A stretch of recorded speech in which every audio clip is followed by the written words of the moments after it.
Hello students, कैसे हैं आप। तो सवाल जवाब के सेगमेंट नंबर 8 में हमने आपसे क्वेश्चन पूछा था कि what is the reason behind the brilliance of a diamond. एक डायमंड, एक हीरे के चमकने के पीछे क्या कारण होता है। ये क्या मतलब हुआ, ये कैसा क्वेश्चन है।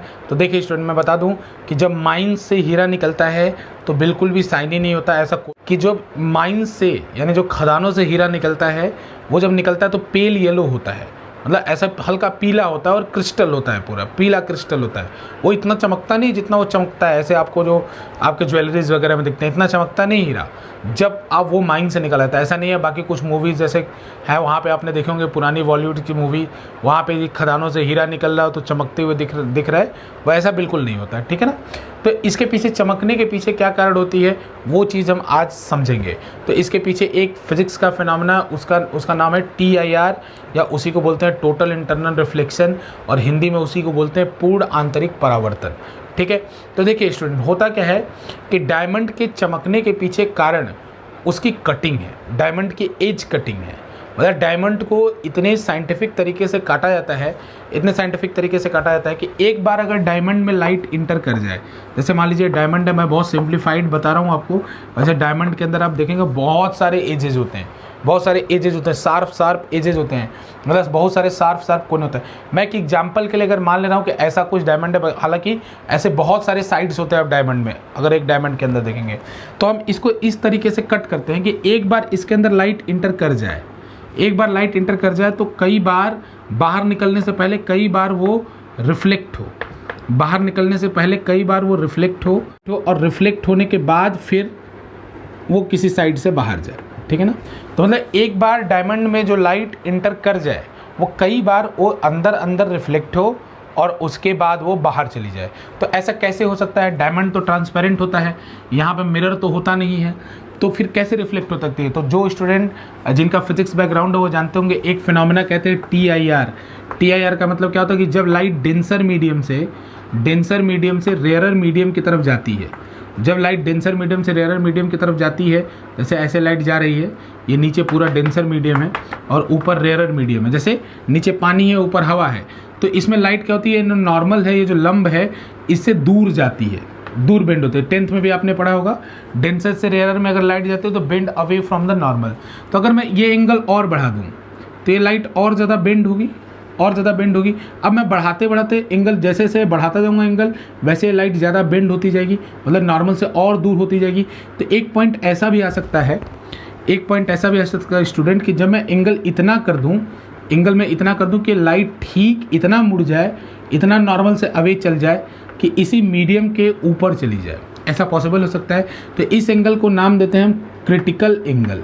ये जो होता है क्रिटिकल एंगल IC, इसकी वैल्यू भी होती है साइन इनवर्स 1/n21।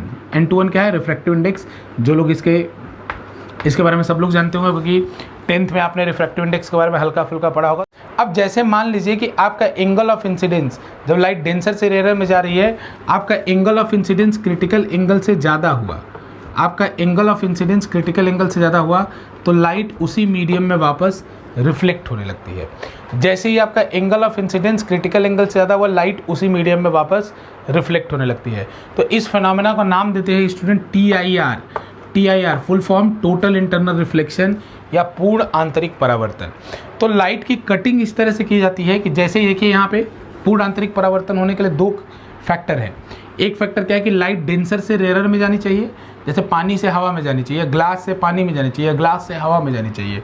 जैसे यहाँ पे हो रहा है, देखिए इस एज पे क्या हो रहा है, लाइट जब ऐसे बाहर निकल रही थी तो ये डायमंड डेंसर होगा, डायमंड से कहाँ जा रही है, एयर में, तो डेंसर टू रेयरर में जा रही है। अगर ये एंगल, डायमंड का जो क्रिटिकल एंगल होता है वो 22.5 डिग्री के लगभग होता है स्टूडेंट, ठीक है ना। अगर ये एंगल क्रिटिकल एंगल से 22.5 या 24 डिग्री ऐसे कुछ होता है, अगर ये एंगल उससे ज़्यादा है तो लाइट वापस बाहर नहीं निकलेगी, उसी डायमंड के मीडियम में ही वापस आ जाएगी। तो इसकी कटिंग इतनी स्मार्ट वे से करते हैं कि एक बार लाइट इंटर कर जाए तो कम से कम इसका TIR 3-4 बार, 5 बार या कई बार 6 बार, डिपेंड कर रहा होगा किस एंगल पे यहाँ से इंटर की थी हो। तो इसीलिए जब ये कई बार लाइट टकरा के बाहर निकलती है तो इसीलिए हमें क्या दिखती है, डायमंड क्या दिखता है, चमकता हुआ दिखता है। लेकिन अगर डायमंड की कटिंग ना की जाए तो डायमंड बिल्कुल नहीं चमकेगा, पेल येलो क्रिस्टल दिखेगा, हल्का पीला क्रिस्टल दिखेगा ये डायमंड में, ठीक है। तो पहले क्या होता था कि ये जो कटिंग है वो हाथों से होती थी, और हमारे गुजरात में, पूरे दुनिया में उसके कुछ ही कारीगर थे। जैसे हमारे गुजरात में काफ़ी कारीगर सूरत वगैरह में थे जो डायमंड कटिंग करते थे, है ना, हाथ से करते थे। आजकल मशीन्स आ गए, मशीन्स टूल आ गए जिससे हम डायमंड कटिंग करते हैं, तो अब पूरी दुनिया में होने लगा है। लेकिन इंडिया प्रमुखतः, आप बाकी कई जगहों पे देखोगे, इंडिया मूवीज़ वगैरह में भी देखा होगा आपने, वहाँ पे इंडिया जो सूरत है, सूरत इंडिया का, वो diamond cutting, manual diamond cutting के लिए काफ़ी फेमस था। मतलब ये एक बहुत ही बेहतरीन इसमें साइंस है, और अगर आप गलत तरीके से डायमंड को कट कर देंगे तो बिल्कुल ही साइन नहीं करेगा। तो कटिंग वाज अ आर्ट, है ना, और ये अभी भी एग्जिस्ट करता है। सूरत के कुछ हिस्सों में डायमंड की कटिंग होती है, लेकिन अब ज़्यादातर वर्ल्ड के हर हिस्सों में डायमंड की कटिंग हो रही है। तो पहले इंडिया में सारे हीरे, पूरी दुनिया से हीरे इंडिया में आते थे, ठीक है, और वहाँ पे उसकी कटिंग की जाती थी सूरत में। लेकिन अब हर जगह ये टेक्नोलॉजी डेवलप हो गई है जहाँ पे लोग डायमंड की कटिंग मशीन से कर पाते हैं, ठीक है ना।